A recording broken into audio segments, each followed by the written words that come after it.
Ministério da Cultura apresenta Lei de Incentivo à Cultura. Produção BMA Brasil Music e Artes. Apoio Instituto CPFL. Patrocínio CPFL Energia. Realização Ministério da Cultura. Governo Federal Brasil, União e Reconstrução. Vista noturna de São Paulo. Sobre ela, impressões. No escuro, uma veneziana vertical se abre e revela ao longe a cidade sob o céu claro. Uma mulher olha para fora e boceja. Trauma é sobre medo. Luzes ainda acesas. A partir de experiências que vivemos, olhar para o mundo pelas lentes do medo e do perigo. Mas o trauma não é sobre a situação. Ediane Ribeiro. Ele é sobre o que acontece dentro de nós, em decorrência daquela situação. Psicóloga. Essa é uma frase de Gabor Maté, um dos grandes especialistas em trauma também da atualidade. É negra. Que ele vai nos dizer que o trauma é essa experiência física, neuropsicofísica, melhor dizendo, Olhos e cabelos pretos que cacheados. nos acomete diante de um desafio. Nunca vai ter algo em nós que luta contra nós. Tem algo em nós se defendendo. Tem uma parte em nós amedrontada. Então, o que a gente chama de autossabotagem, nunca vai ser uma autossabotagem. É uma autoproteção. Água sobre Só coador que é de uma café. autoproteção que ficou parada no tempo. Lá na experiência traumática. Uma jovem Lá observa. no medo da inadequação. Lá no medo do não pertencimento. Lá no medo, em última instância, do desamparo. Fatia a Que é maçã. o medo que concentra todos os nossos medos. No espelho passa sombra nos olhos. Não existe nada mais mitigador de estresse do que vínculo. Desenha a sobrancelha. O caminho de recuperação e reparo passa pelos relacionamentos. O trauma é uma ferida nas relações. Passa E a rímel. cura também está nas relações. A jovem é branca de cabelos longos cacheados e tem o braço tatuado. Calça sapatos pretos de palhaço. Vista do alto, anda de bicicleta. Uma economia, uma perspectiva econômica que está esvaziada do seu papel político ou social, é uma perspectiva econômica que acentua a invisibilidade do cuidado. Silhueta da cidade. Coloca mais uma vez o trabalho reprodutivo, Maíra né? Ligori. Que coloca as mulheres como sendo essas grandes representantes do cuidado, Jornalista e num lugar publicitária. invisível, num lugar que sobrecarrega, no lugar que empobrece. É branca. Né? No lugar que limita a perspectiva individual, inclusive. Não só a social, mas faz com que essas mulheres não possam se ver para além do cuidado, não possam entender que seu papel na sociedade não é só de ser cuidadoras e que esse trabalho não deveria ser só delas. Para que a gente não tenha também as nossas individualidades desconsideradas, é amor também. A gente pode fazer essas atividades por amor, mas a gente não pode ser a única responsável por todas essas atividades todos os dias da nossa vida. É isso que está sendo questionado aqui. A jovem na rua. A necessidade de que o cuidado passe a ser esse bem comum e seja entendido como tal. Agora, com nariz de palhaço, cola um adesivo numa caixa. Amor, transação econômica. Que o otimismo, do jeito que a gente imagina, ainda mais nesses tempos de rapcracia, de positividade tóxica, Alexandre de Coimbra cards Amaral. do Instagram dizendo que você tem que sempre pensar positivo, Psicólogo e que as escritor. emoções ditas negativas, porque não existe emoção negativa, elas têm que ser deixadas de lado para a gente ter força, foco e fé. É branco de cabelos grisalhos. Então, esse otimismo tolo, ele é conservador e ele é tão fatalista quanto o pessimismo. A esperança que Freire, Krenak e Milton Nascimento nos ensinam a ter é um compromisso corajoso que se faz coletivamente. A esperança é o resultado do encontro entre almas. Eu escrevi recentemente um livro chamado Toda Ansiedade Merece um Abraço, em que eu comento que essa danada dessa ansiedade, ela é uma flecha que atravessa o peito da gente e coloca a gente lá no futuro, mas um futuro muito ruim, muito catastrófico.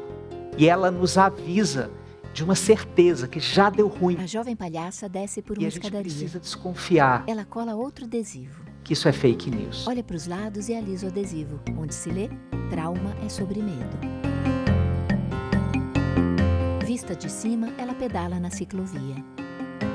Alegria não é antídoto para tristeza, porque tristeza não é veneno. tristeza não é defeito. Cláudio Tebas, palhaço e educador. A alegria pode conviver junto. O palhaço, ele precisa compreender que a realidade não tem o menor compromisso com o roteiro que ele fez. É branco de cabelos grisalhos. E entra vazio para o espanto caber nele. Então o palhaço entra vazio, mas entra inteiro. Inteiro com a sua experiência, inteiro com a sua escuta, inteiro com a sua presença. O palhaço leva presença, escuta, vazio, inteireza. O palhaço só não leva uma coisa: alegria.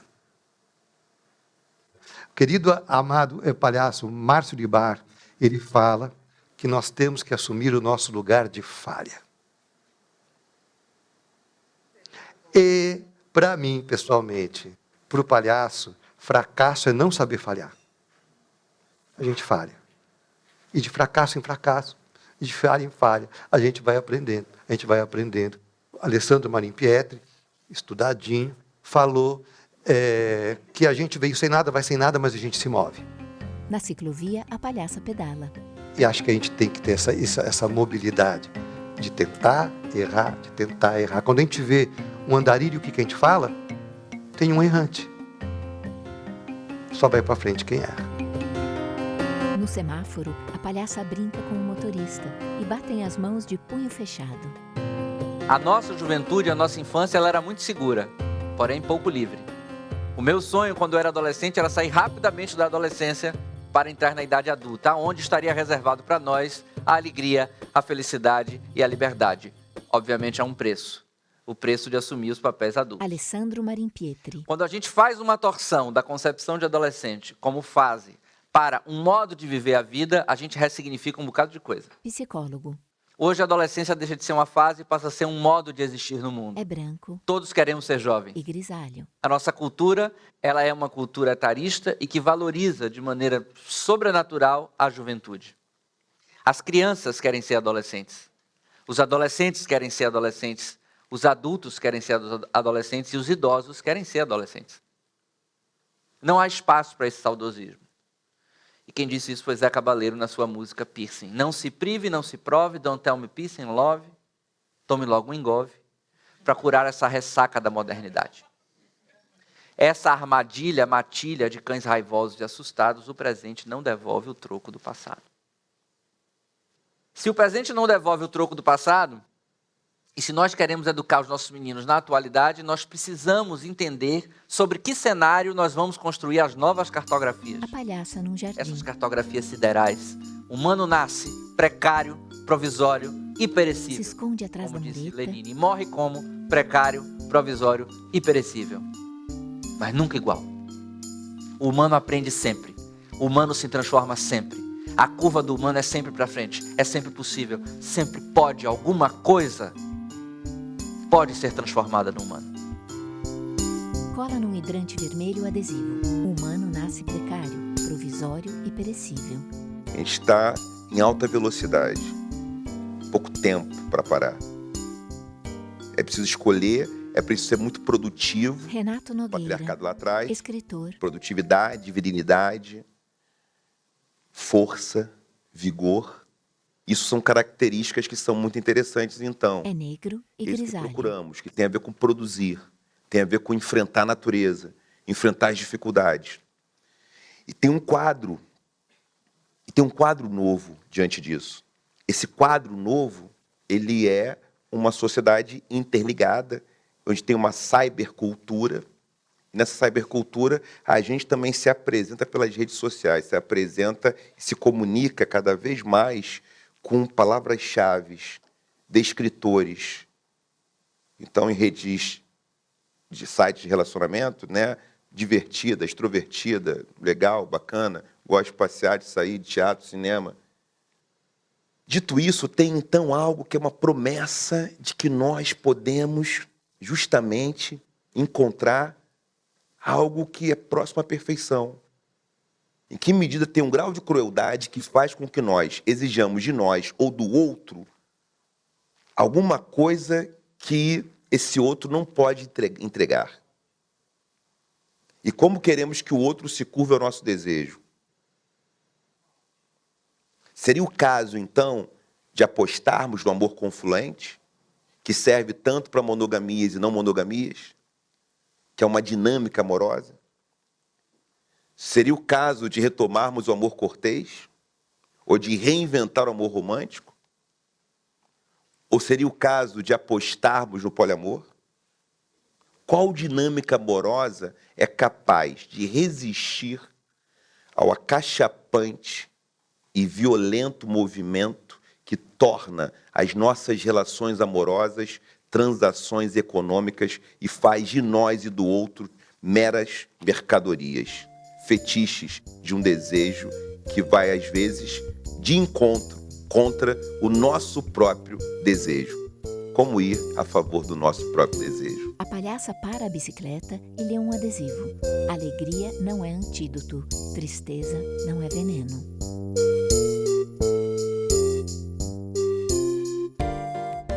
A provocação é: por mais que esse headhunter do amor te ache alguém que cumpre toda a sua listinha de qualidades enumerativas, você sabe o que você deseja? Freud, Lacan e todo o meu povo da psicanálise diria que não. E aí tem duas frases de Lacan que eu quero trazer, que é: Carol Tchoukian, eu amo em ti algo mais que tu. psicanalista. E amar é dar algo que não se tem a alguém que não o quer. Em tempos tão afirmativos, a gente está querendo fazer. E a gente vê a espera como um convite ao fim. E acho que isso tem muito a ver com o mito de Cronos também, né? Porque na mitologia grega, Cronos é o deus do tempo e ele ouviu de um oráculo que um dos filhos dele ia derrotá-lo. E aí, para ele não ser morto, todo filho dele que nascia, ele engolia o filho e matava. E ele foi comendo todos os filhos até que a mulher dele escondeu Zeus. E Zeus cresceu, e quando Zeus cresceu, ele foi atrás do pai. Eles tiveram uma batalha e Zeus matou Cronos. E disse que, a partir daí, criou-se essa sensação de que ou o tempo nos devora, ou a gente mata o tempo. A palhaça cola outro adesivo. Amo em ti algo mais que tu.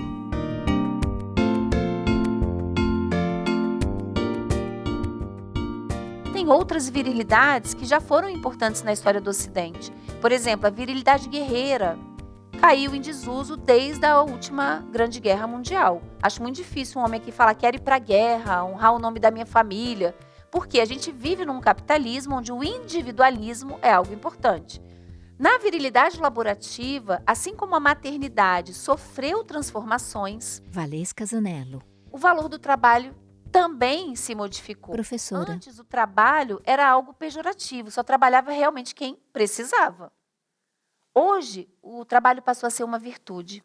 Se antes as pessoas trabalhavam para viver, hoje a gente vive para trabalhar. Porém, o trabalho é identitário para os homens, como não é para as mulheres. É muito importante pensar que a chancela de sucesso da virilidade laborativa é o acúmulo de dinheiro e o status. Porém, eles não estão disponíveis para os homens igualmente. Quem menos acessa esses dois valores são os homens negros. E isso tem a ver com a história do Brasil, com a racialização, né, com a escravização. Hoje, a virilidade sexual, ela se baseia em duas grandes injunções, uma positiva e uma negativa. Qual é a positiva? A atividade sexual, a ideia para os homens do imperativo coma. E qual é a injunção negativa? Ser impenetrável no corpo e nas emoções. Os gays, no imaginário popular, eles não cumprem essa virilidade sexual porque eles são entendidos, então, como mulherzinha. Por isso que é muito comum, isso também tem aparecido nas pesquisas que a gente tem desenvolvido no meu grupo, o hiperinvestimento na virilidade laborativa como uma chancela identitária, inclusive para, em aspas, poder sair do armário. Subverter a heteronormatividade não necessariamente leva a subverter os dispositivos de gênero. A gente vê isso claramente nas relações lésbicas, a gente tem uma simetria muito maior. E terminar uma relação amorosa para uma mulher coloca em xeque seu valor e identidade de uma forma que não coloca os homens. Não é à toa, portanto, que é tão difícil para as mulheres saírem de uma relação amorosa. O desafio, então, para as mulheres é descolonizar o dispositivo amoroso e materno e, principalmente, aprender a se nutrir afetivamente de outras fontes. Aprendam a amar mulheres, aprendam a amar outras coisas para além dos homens. No muro grafitado, a palhaça cola outro adesivo, o mito da brancura. É dia, vista aérea de um viaduto entre prédios. E muitas coisas na tua vida podem não estar... porque tu não tá olhando para esse pacote que chegou até ti, né? Então tu foi lá, quebrou com o feminino. Só que ao quebrar com o feminino e virar a filha do pai, adoradora de Zeus, antes disso, tu não te deu conta que tu perdeu todas as armas do feminino. A intuição. Tu para de ouvir a tua intuição, né? Eliana Você Rigon. não sabe que isso eram armas. E acontece a mesma coisa na jornada da heroína, infelizmente, tá? Que é no Rio, a Barro do Rio. A Escritora. gente não sabe que nós somos mulheres, que nós somos cíclicas. A gente ficou dura, rígida, nosso útero endureceu, a gente está muito doente, né? E aí a gente entra num momento de aridez espiritual profunda. Eu só quero que a gente saia da caverna de Platão, a caverna da aridez espiritual. Todos nós precisamos voltar para a nossa natureza selvagem, instintiva. É só ela que pode nos salvar. É só ela que vai trazer para a gente a orientação de que a gente tem que descansar quando a gente está cansado, quando a gente se leva ao extremo, que a gente tem que deixar a terra descansar, assim como a gente tem que deixar a gente descansar, que a gente tem que aprender a bailar, a ter prazer, a trabalhar nossos traumas, as nossas sombras, que a gente tem que buscar quando a gente está com essa fome de alma, buscar coisas que nos dê prazer, que as mulheres não podem ficar como menininhas ingênuas e obedientes, porque elas vão sofrer mais violência, diferente do que elas pensam, né? A gente fingir domesticação.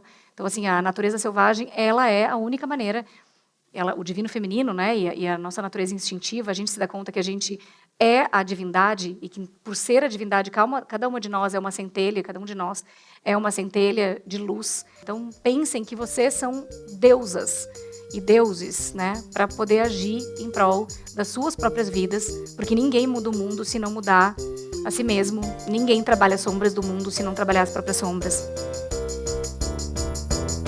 A palhaça agora cola um pequeno adesivo num grande coletor de lixo. O mundo do homem branco é quadrado. E que corpos que são mostrados, né, nessa construção do desejo? A gente sabe quais não são. Andreone Não são mostrados Medrado. corpos de travestis, não são mostrados corpos de pessoas com deficiência, pessoas neurodivergentes, pessoas gordas, pessoas em situação de rua. Não são corpos colocados como objeto de desejo. O Psicóloga. modelo que a gente tem na sociedade é justamente esse modelo que a gente entende como o branco, o cis, o hétero, e eu colocaria o homem. É negra de O homem cabelos branco, cis, pretos. hétero é o grande modelo que vai construir essa noção de imagem de ser humano. Aí depois vem a mulher branca cis. E depois vai afastando cada vez mais os tipos de subjetividade. No livro que eu falei da Isildinha, tem uma parte que ela vai dizer, quando ela fala de criança, ela vai falar assim: o mito da brancura nasce nessa fase em que a capacidade de enxergar os fatos ou personagens reais é notável. São ideias, são ideais ou representações fantasísticas, mas que aparecem para a criança negra como reais. Representações de brancura enquanto mito, idealizações simplificadas do que é ser branco, ideias ilusórias, sem dúvidas, mas que começam a representar um significado que passará a ser decisivo no seu papel e no seu comportamento da criança. A criança negra começa por ir mais além do desejo de querer ser branca, passa a tentar se assemelhar ao branco no vestir, no cabelo e etc. Desde que ser branco para a criança negra se constitui como um mito, ela passa a viver a ilusão da imagem, da perfeição absoluta e da utopia da brancura. Close da palhaça que cola o adesivo. O mito da brancura. Segue pedalando. Nesse mundo, é possível sonhar com alguma coisa diferente? Então, o Jonathan Crary e esses outros psicanalistas, eles falam, olha, a gente não está sonhando nem dormindo, quanto mais acordado. A palhaça vira os olhos e cola. A gente consegue pensar para além disso? Volta aí para sua E vidinha. voltando a Virginia Woolf, eu acho interessante que no início do século, ela falava sobre isso, ela falava, olha, Luana a Twardowska, criatividade, para ela aparecer, ela precisa de condições materiais. professora. As pessoas precisam de um teto, precisam de uma sustentação básica da vida para poder sentar e fazer algo, e escrever, né? E ela falava, eu só consegui fazer isso porque eu ganhei uma pequena herança, né? Então, a independência financeira sempre foi uma questão importante para as mulheres. As mulheres sabem que isso é um colchão de proteção em situações de violência. Ainda que não garanta que você vai conseguir sair da situação, ela muitas vezes ela pode ser considerada uma tábua, né? Um lugar onde você pode se ancorar. E é interessante que a Virginia Woolf falava o seguinte, olha, mas ainda assim, quando eu pude sentar e escrever, quando eu tive meu tempo e meu quarto, né, eu ainda tive uma tarefa muito importante, eu tive que matar um fantasma. E esse fantasma se chama o anjo do lar. E ela fala, e foi muito difícil, porque é muito difícil matar um fantasma, eu tive que pegar ela pela garganta e enforcá-la. Porque toda vez que eu queria escrever, era ela que se colocava entre o papel e a minha criatividade. Falando o quê? Falando para mim, o anjo.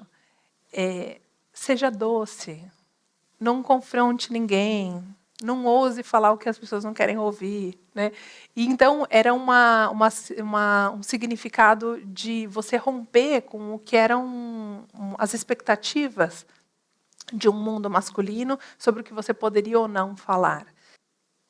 Acho que está mais claro para nós que não se trata de conquistar ou de fazer o que os homens fazem, ainda que a gente seja capaz, mas de inventar algumas possibilidades que possam ir além disso e sonhar com alguns modos de ser que a gente ainda não foi capaz de pensar.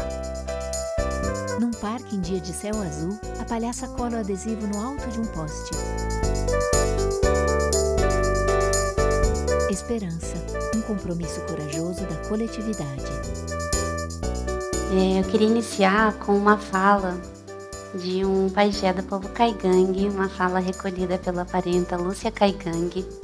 E a fala é assim: Silhueta da cidade. O mundo dos brancos é quadrado.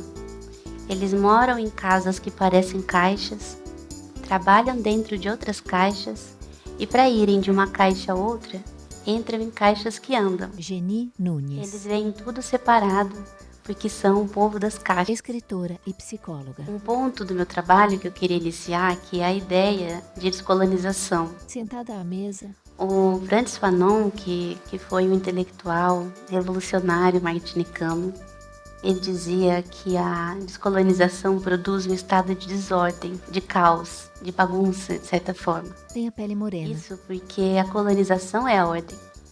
Então, de certa forma, usa óculos. A nossa expectativa é mesmo de que as nossas epistemologias, as nossas cosmogonias possam causar uma desordem naquilo que está ordenado como a norma. Na rua, a palhaça sorri para nós. Dentro dessa visão de presente, passado e futuro, é como se o único tempo que a gente pudesse mudar fosse o do futuro, talvez o do presente. Mas um convite mais radical, a meu ver, do que esse, é pensar como é que a gente muda o passado. Da cabeça, um adorno de penas vermelhas. Uma das maneiras, talvez, de olhar para isso, seja de que a nossa memória ela é viva e ela está também em movimento.